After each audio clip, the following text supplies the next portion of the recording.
Hey, hey, hey! Welcome back to Mr. English Daily, the podcast where real English meets real life. I'm Luna.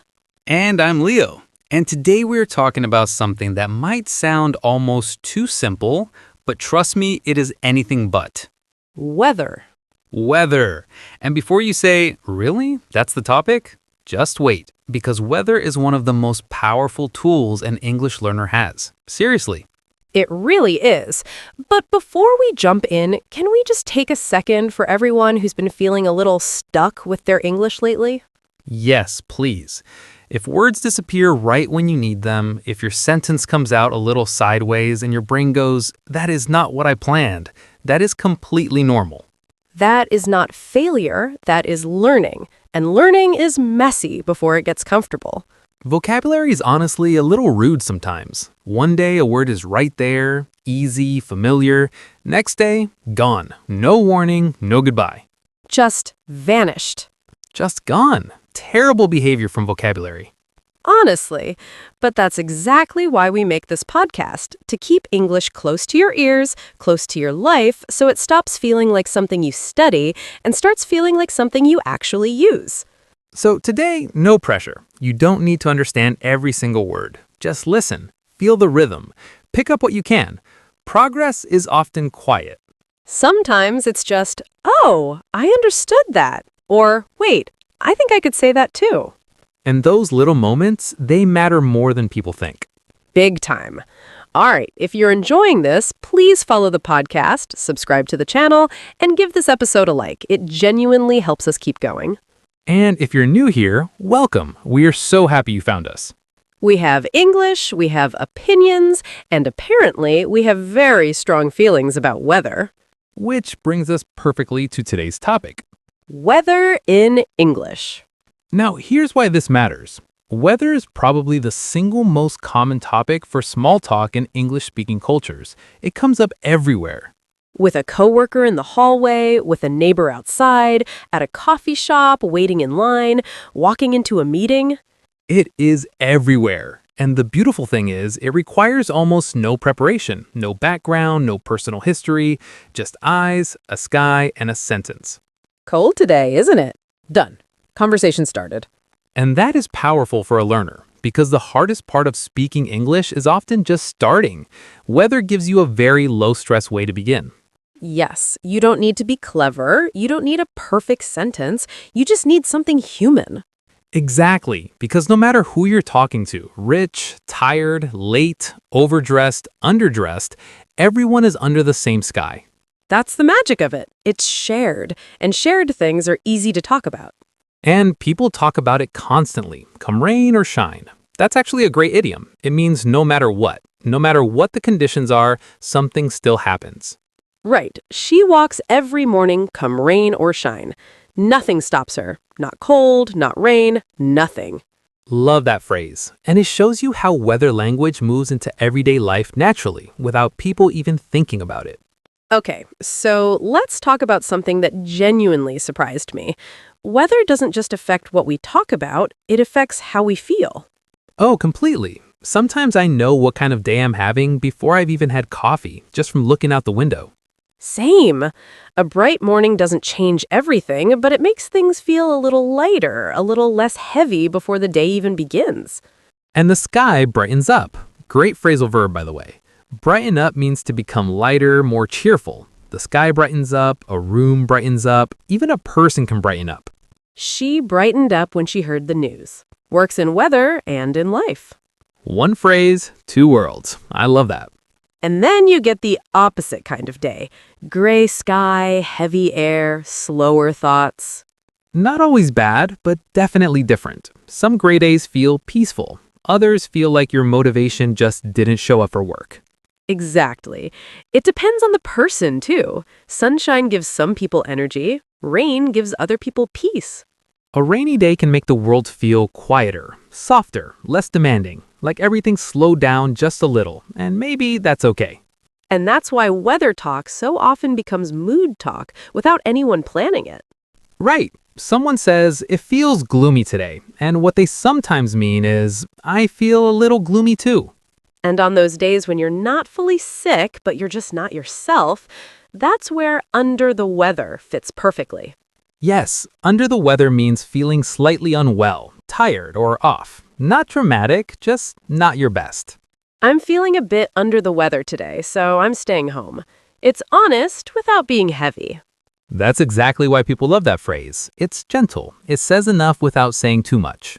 Weather gives us a softer language for how life feels sometimes. Like a mirror. Not always, but often enough. I remember mornings where the air outside felt tired before I even opened the door, and somehow I felt tired too. Before coffee, before work, before anything has happened, the sky has already made a suggestion. Today, we move slowly. Exactly. And there's actually something comforting in that. It reminds you that your mood isn't random. Sometimes you're just responding to the world around you. Which is why weather feels bigger than just a topic.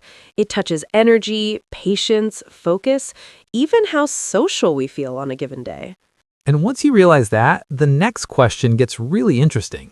Ooh, here we go. What kind of weather feels like you? Rainy days. Zero hesitation. Give me great clouds, a little wind, a warm drink, and a reason to sit near a window and just think. That is not a weather preference. That is an entire personality type. It might be both. No, honestly, it fits you. Rainy weather feels thoughtful, calm, a little deep, very Luna. I'll take that. I also love a good brisk morning, though. Right. Brisk means cool and fresh in an energizing way. Not freezing, not harsh, just lively enough to wake you up. A brisk morning feels clean, like the day hasn't made a mess of itself yet. That is both beautiful and slightly judgmental towards the rest of the day. I stand by it. What about you? Sunny and breezy. Warm light, moving air, that's my weather. That tracks completely. You look like someone who sees sunlight and immediately forgives life for several things. For a solid little while, yes. And bright weather can feel refreshing too. Great word. Refreshing means something makes you feel fresher, lighter, more awake. A cool breeze after heat, a light rain on a hot day. Even a person can be refreshing. Which is why I love it. It works physically and emotionally at the same time. And I think that's why favorite weather says something real about a person. The weather you love is often the emotional atmosphere you want to live in. Autumn people and summer people do not have the same inner world. I'm convinced. Summer people arrive like, let's go, move, live, glow. Autumn people arrive like, please hand me a coat and something to think about.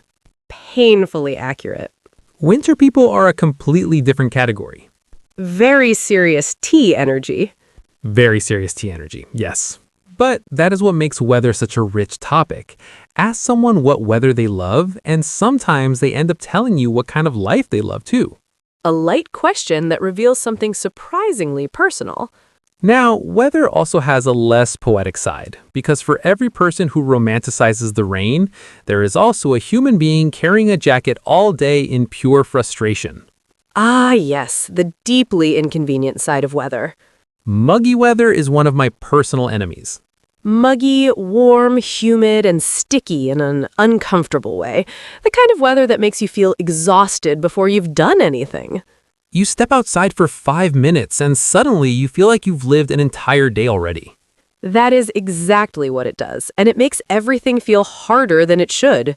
And then there's unpredictable weather, which means it changes so easily, so quickly, you simply cannot trust it.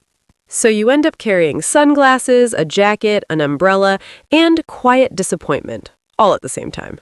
That image is too real. I had a day like that recently. Cool in the morning, warm by noon, windy by afternoon, sunny by evening. I spent the whole day carrying things I no longer believed in. That is the most dramatic and accurate weather description I have ever heard. I was suffering, quietly but suffering. Getting dressed once and regretting it 3 times, a true summer experience. And summer creates its own specific problem. The whole day becomes about trying to cool down. Cool down, to become less hot. In real life, that means shade, cold drinks, fans, standing in front of the fridge like it holds the answers to everything. Completely valid behavior. Heat makes people creative. Wind is rude too, by the way. Completely rude. Wind looks so harmless from inside. You step out and suddenly it is making decisions about your hair, your clothes, your bag, and your dignity. Your dignity always goes first. First and fastest. And umbrellas suffer the most. One strong gust and your umbrella looks like it gave up before you did. A broken flower of disappointment. So poetic. And then there's rain, specifically the rain that arrives after the weather app said there would be no rain. Ah, false weather confidence. One of the saddest feelings. I have absolutely been that person. Left the house certain, returned 10 minutes later looking like life had corrected me personally. A very familiar look. And that's the thing about weather. It creates tiny little dramas that almost everyone understands immediately. We've all been caught in it, dressed wrong for it, slowed down by it, or quietly affected by it. Which is why weather is not just useful to talk about, it's relatable. And that relatability is exactly what makes it powerful. So let's bring this back to English learners, because this is where it gets really practical. Right. If speaking English feels intimidating, weather gives you the lowest pressure starting point possible. You don't need a clever opening, you just need a normal one. Hot today. Lovely morning. Bit windy, isn't it? Looks like rain. Those sentences are already doing the job. And if you want to sound a little more natural, you just add one more human thought after it. Like what? Like, it's so hot today, I can't think properly. Or, lovely morning, makes me want to go outside. Or, bit windy, isn't it? I nearly lost my bag out there. Yes, that sounds so much more like a real person than just naming the weather and stopping. Always aim to sound more like a person and less like a weather app. Strong life rule. And I love those hopeful small talk phrases too, like, maybe it'll clear up later. Clear up, when the clouds or rain begin to disappear and the sky becomes brighter. Hope it clears up. Looks like it's clearing up now. Might clear up after lunch. So natural. And what makes weather such good small talk is that it can stay small, or it can grow into something bigger. Exactly. Nice day today. Yeah, finally. Makes me want to go for a walk. Oh, do you usually walk in the evenings? And suddenly you have a real conversation. Weather opens the door. Curiosity walks through it. That's why it's such a great confidence builder. A manageable beginning that can lead almost anywhere. And tone matters here too, because real weather talk is not textbook. Real people add mood, opinion, a little exaggeration. This wind is rude. This heat is too much. The sky finally brightened up. Those sentences have reaction in them. That's what makes them human. Real weather talk is half description, half feeling. And small words help so much. A bit, finally, honestly, kind of. They make sentences sound lived in, natural. It's a bit gloomy. It finally cooled down. It's honestly lovely out. It's kind of nice today. That's real speech. People also exaggerate, and they should.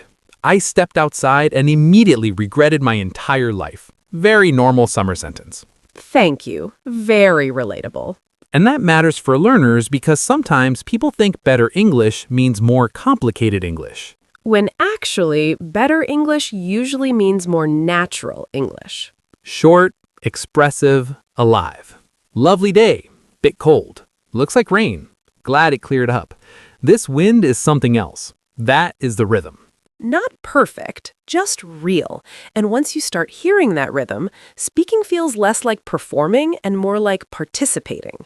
Which is always a better feeling. And I think there's one more layer to this, because weather doesn't just live in the moment, it stays in memory.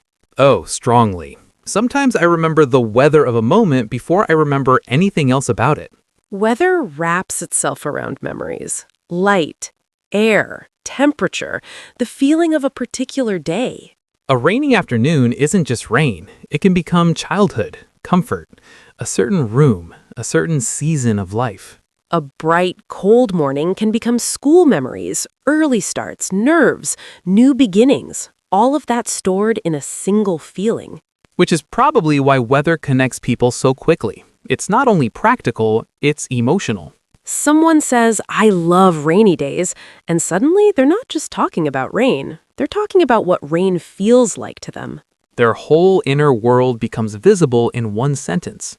And that's why weather talk never feels truly empty. Even when it's light, it still carries mood, memory, comfort, a little frustration, all of it quietly underneath. Soft talk, a gentle kind of talk.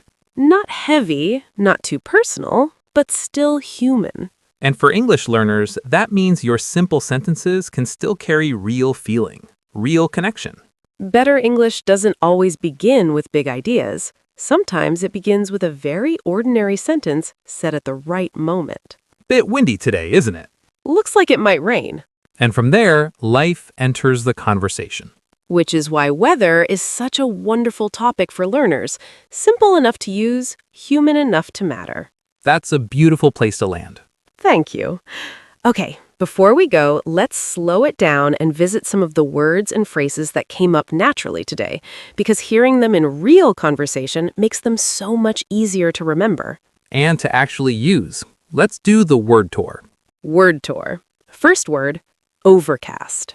If the sky is overcast, it is fully covered with clouds. No blue sky. The light feels soft, gray, and quiet. The sky was overcast all morning, and the whole city felt slower somehow. I actually love overcast days. They feel calm and easy. Repeat, overcast. Overcast. Next, muggy. Muggy means warm, humid, and uncomfortable in a sticky way. It makes you feel tired very quickly. It was so muggy outside that I felt exhausted after only a short walk. I don't mind heat, but muggy weather is much harder to enjoy. Repeat, muggy. Muggy. Next, brisk. Brisk describes weather that is cool, fresh, and energizing. Not painfully cold, just lively enough to wake you up. We went for a walk in the brisk morning air and felt great afterward. I love brisk weather because it feels clean and sharp. Repeat, brisk. Brisk. Next, refreshing. If something feels refreshing, it makes you feel fresher, lighter, or more awake. A cool breeze, a light rain, shade after heat. That cool breeze felt so refreshing after being in the sun all afternoon. The early morning air was refreshing and made the whole day feel new. Repeat, refreshing. Refreshing. Next, unpredictable. If weather is unpredictable, it changes easily and quickly. You cannot trust what it will do next. The weather has been so unpredictable lately. I always carry a jacket just in case. We planned a picnic, but the weather was too unpredictable to risk it. Repeat, unpredictable. Unpredictable. Now our first idiom, under the weather. If you are under the weather, you are not feeling well. A little thick, a little tired, a little off. I'm feeling a bit under the weather today, so I think I'll stay home and rest. She came to work, but you could tell she was under the weather. Repeat, under the weather. Under the weather. Next idiom, come rain or shine. Come rain or shine means no matter what happens, especially no matter what the weather is like. He goes for a morning run every day, come rain or shine. Nothing stops him. We said we'd meet on Saturday, come rain or shine. Repeat, come rain or shine. Come rain or shine. Now a phrasal verb, clear up. If the weather clears up, the clouds or rain disappear and the sky becomes brighter. It was cloudy in the morning, but it cleared up beautifully by the afternoon. Let's wait a little. It might clear up soon. Repeat, clear up. Clear up. And finally, cool down. Cool down means to become less hot. We use it for weather, for a place, or for our body. It should cool down a little this evening, finally. I needed shade and a cold drink to cool down after that walk. Repeat, cool down. Cool down. And that's your word tour for today. 8 words and phrases, all straight from real conversation. Pick 1 or 2 and try using them this week, even once. That's how they stick. And we want to hear from you. What kind of weather do you love most, and what weather immediately changes your mood? Drop it in the comments. We genuinely love reading where you're writing from and what the sky looks like there. Take care of your English. And take care of yourself. This is Leo. And this is Luna. And you've been listening to Mr. English Daily. See you in the next one.